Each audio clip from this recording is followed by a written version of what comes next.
स्वागत है आप सभी का आपके अपने इस YouTube channel BLF education hub पर। दोस्तों, आशा करता हूँ आप सब ठीक होंगे और अपनी बोर्ड की तैयारी बहुत अच्छी तरीके से प्रिपेयर कर रहे होंगे। दोस्तों, आज हम पढ़ते हैं जो कि हम 12th क्लास के और केमिस्ट्री के हम इंपॉर्टेंट रिएक्शंस कवर कर रहे थे, तो उसमें आज हम दूसरा चैप्टर पढ़ेंगे जिसका नाम है एल्कोहल फिनोल ईथर। उसमें हम पार्ट 1 करेंगे। तो सबसे पहले हम बात करते हैं एल्कोहल की कि एल्कोहल में कौन सी अभिक्रियाएँ इंपॉर्टेंट हैं बोर्ड के लिहाज से। तो उसमें हम देखते हैं, सबसे पहले हम एल्कोहल समझते हैं एल्कोहल क्या होता है। तो दोस्तों, एल्कोहल का सामान्य फार्मूला यानी जनरल जो फार्मूला होता है ROH। आर यानी कि एल्किल समूह, यानी कि हम कह सकते हैं कि किसी एल्किल समूह से जब OH समूह जुड़ा हो तो उसे हम एल्कोहल कहते हैं। अब आर की जगह एल्किल समूह में बताया था आपको। एल्किल क्या होता है, यानी CH3 हो सकता, C2H5 हो सकता, तो इसका फॉर्मूला CH3OH हो सकता, इसे बोलेंगे हम मैथिल एल्कोहल। C2H5OH हो सकता, इसे बोलेंगे हम एथिल एल्कोहल। या C3H7OH हो सकता, इसे हम बोलेंगे प्रोपिल एल्कोहल। कहने का मतलब ये है कि आर का मतलब है एल्किल समूह, तो एल्किल समूह से जब OH जुड़ा हो तो उसे हम बोलते हैं एल्कोहल। अब ये दो विधियाँ जो हैं, ये अगर मान लो क्वेश्चन ये बने पेपर में कि एल्कोहल के बनाने की विधियाँ तथा रासायनिक गुण लिखिए, तो आप ये दो विधि कर सकते हैं और ये दो विधि वैसे भी इम्पोर्टेंट हैं। तो सबसे पहले ईथर का जब हम जल अपघटन करते हैं तो हमें जो एल्कोहल प्राप्त होता है, या ये अभिक्रिया इस टाइप से पूछ जा सकती है कि क्या होता है जब ईथर का जल अपघटन कराया जाता है, या ऐसे पूछ जा सकती है कि कैसे प्राप्त करेंगे हम ईथर से एल्कोहल। तो दोनों ही तरीके से मैंने बताया क्वेश्चन कैसे बन सकता है बोर्ड में। तो होता क्या है इसमें, असल में हम ईथर लेते हैं, इसे हम ऐसे भी कह सकते हैं कि तनु सल्फ्यूरिक अम्ल जो होता है, डेनिट डाइल्यूट जो होता है हमारा सल्फ्यूरिक अम्ल, उसकी उपस्थिति में जब ईथर का एक अणु लेते हैं हम और जल के साथ उच्च दाब पर गर्म करते हैं, तो हमें ईथर के एक अणु से हमें एल्कोहल के दो अणु प्राप्त होते हैं। कैसे, वो समझते हैं हम। सबसे पहले ईथर जो होता है उसका सामान्य फॉर्मूला होता है ROR, यानी कि ऑक्सीजन के दोनों तरफ एल्किल समूह उपस्थित हो रहे हैं। ये सामान्य फॉर्मूला है ईथर का, तो याद रखना ROR क्या है, सामान्य फॉर्मूला है हमारा ईथर का, जहाँ पे ऑक्सीजन के दोनों तरफ हमारे एल्किल समूह यानी कि कार्बन श्रृंखला है।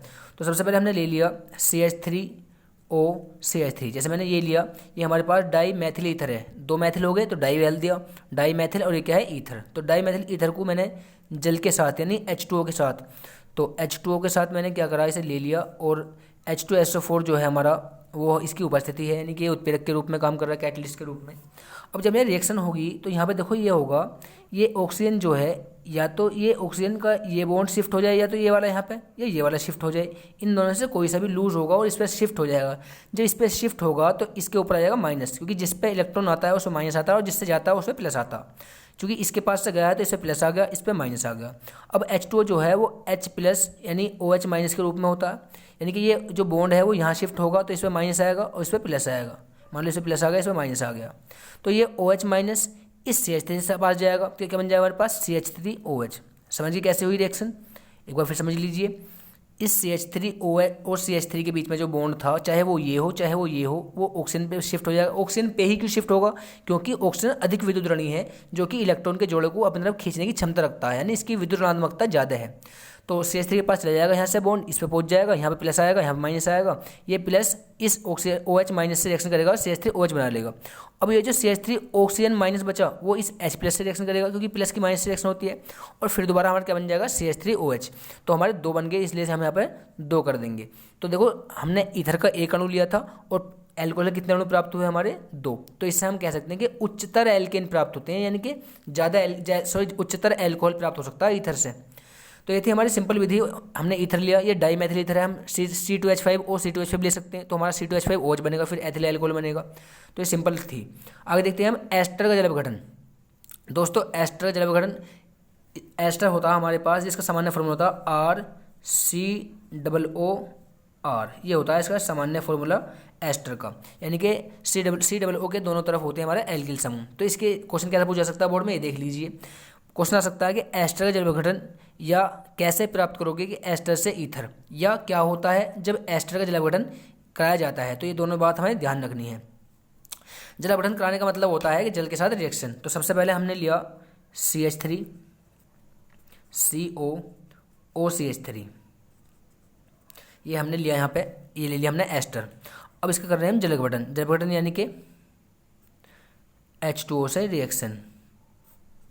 तो बिल्कुल सिंपल बात समझनी है हमें यहाँ पर कि हमने यहाँ पर लिया एस्टर ले लिया और जल ले लिया हमने, तो यहाँ से जो है ये बॉन्ड लूज होगा यहाँ से, देखो जरा बिल्कुल सिंपल। अब ये बॉन्ड यहाँ पर शिफ्ट होगा तो इस पर माइनस आएगा और इस पर प्लस आएगा। ये दिखाना ना, मैं तुम्हें समझाने के लिए ऐसे लिख रहा हूँ बस। ये यहाँ पर शिफ्ट हुआ तो इस पर माइनस आया, इस पर प्लस आया। अब H2 मैंने अभी बताया था तुम्हें कि H2 में क्या होता, ये बॉन्ड यहाँ शिफ्ट होता है ऑक्सीजन पे। ऑक्सीजन पे क्यों शिफ्ट हो रहा है, क्योंकि H से ऑक्सीजन की द्रव्यमानता ज़्यादा है, ऑक्सीजन के पास इलेक्ट्रॉन खींचने की क्षमता ज़्यादा है, इसलिए ऑक्सीजन में शिफ्ट होगा। तो ये माइनस आएगा, यहाँ प्लस आएगा। अब ये OH माइनस जो है इस CH3 के साथ चला जाएगा और ये जो H प्लस है इस ऑक्सीजन के पास चला जाएगा। तो हमारे पास बचेगा यहाँ पे CH3COOH, इस ऑक्सीजन के पास ये H प्लस चला गया तो हमारे पास बन गया ये कार्बोक्सिलिक अम्ल यानी कि RCOOH। ये कार्बोक्सिलिक अम्ल बना और क्या बन गया हमारे पास CH3OH यानी कि ईथर, जो कि हम बनाना चाह रहे थे। तो CH3OH हमारे पास ईथर आ गया और ये कार्बोक्सिलिक अम्ल बन गया हमारा। आगे देखते हैं हम रासायनिक अभिक्रिया। ये तो हमारे बनाने की विधि लिख सकते हैं या अलग से तब भी कर सकते हैं। ये है हमारी रासायनिक अभिक्रिया।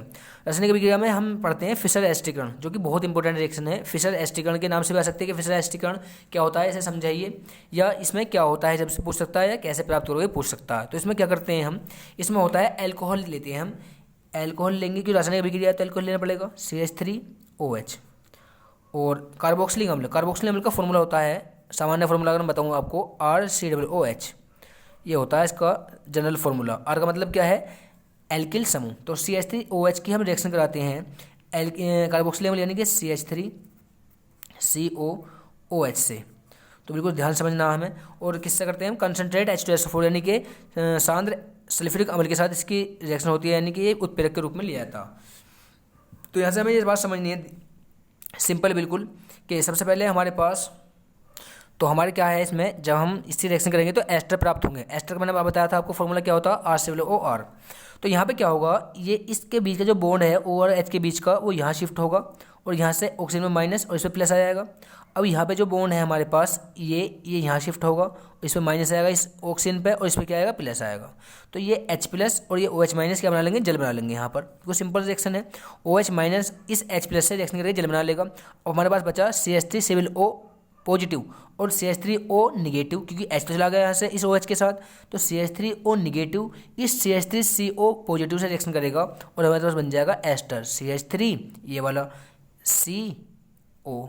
देखो ये एस्टर लिया मैंने बिल्कुल ये सेम, ये तो चला गया यहाँ से OH। तो अब हमारे पास यहाँ पे है OCH3। देखो ये H प्लस चला गया था यहाँ से तो OCH3, तो OCH3। तो ये क्या है, एस्टर, ये इसे हम बोलते हैं एस्टर। तो RCOOR। तो हम दोस्तों ये थी हमारी कुछ इंपॉर्टेंट रिएक्शन चैप्टर नंबर 2 की। तो कैसी लगी वीडियो आप कमेंट में जरूर बताइएगा। अच्छी लगी तो लिखिएगा कि समझ में आ गया सर, या अच्छे कमेंट करने हैं आपको। और अगर समझ में नहीं आई है तो आप उसके लिए बताइएगा कमेंट बॉक्स में। तो और वीडियो को ज़्यादा लाइक शेयर करना ना भूलें और चैनल को प्लीज़ सब्सक्राइब कर लें ताकि आने वाली वीडियो की नोटिफिकेशन आपके पास सबसे पहले पहुँच सके। मिलते हैं अगली वीडियो में, तब तक के लिए अपनी तैयारी करते रहिएगा।